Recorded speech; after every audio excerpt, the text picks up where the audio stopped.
Hello everyone माइनी किचनলৈ সকলোকে স্বাগতম। আজি মই বনাবলৈ লৈছো শিঙি মাছৰ লগত বাঁহগাজ আৰু পিঠাগুৰি তৰকাৰী। আহকচোন আমি ভিডিওটো আৰম্ভণি কৰো।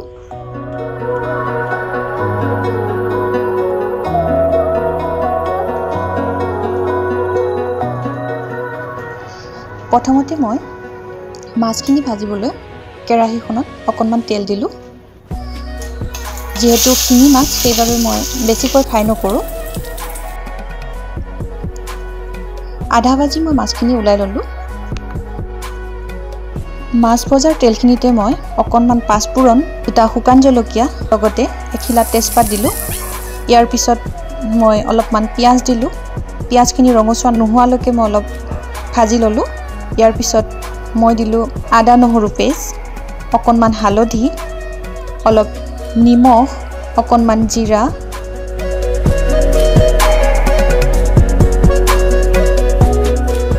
লগতে ৰেড চিলি। ইয়াৰ পিছত মই দিলোঁ কাটি থোৱা বাঁহৰ গাজৰ টুকুৰাখিনি।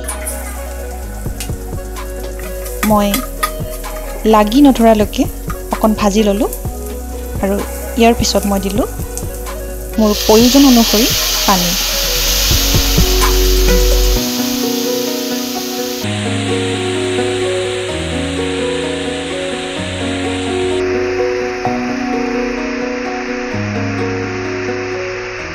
পানীখিনি উতল অহাৰ পিছত মই অকণমান পিঠাগুড়ি এড কৰিম। মই যিহেতু তৰকাৰীখন অকণমান গোটা হ'লে ভাল পাওঁ, সেইবাবে আপোনালোকে আপোনালোকৰ প্ৰয়োজন অনুসৰি পিঠাগুড়ি কম বেছি পৰিমাণে এড কৰিব পাৰে।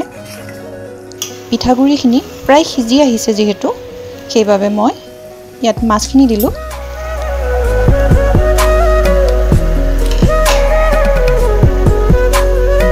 এতিয়া মই মাছখিনি সিজিবৰ বাবে 4-5 মিনিট তৰকাৰীখন ভালকৈ উতলিবলৈ দিলোঁ। ভালকৈ উতলোৱাৰ পিছত তৰকাৰীখন খাব পৰা হ'ল।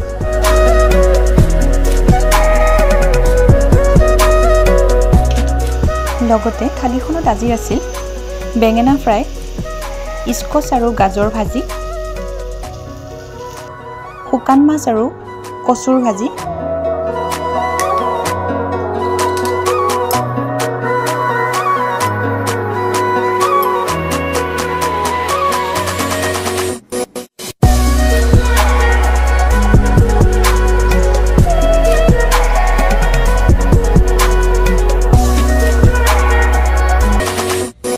থালিখন যে খাবলৈ বৰ সোৱাদ হৈছিলে।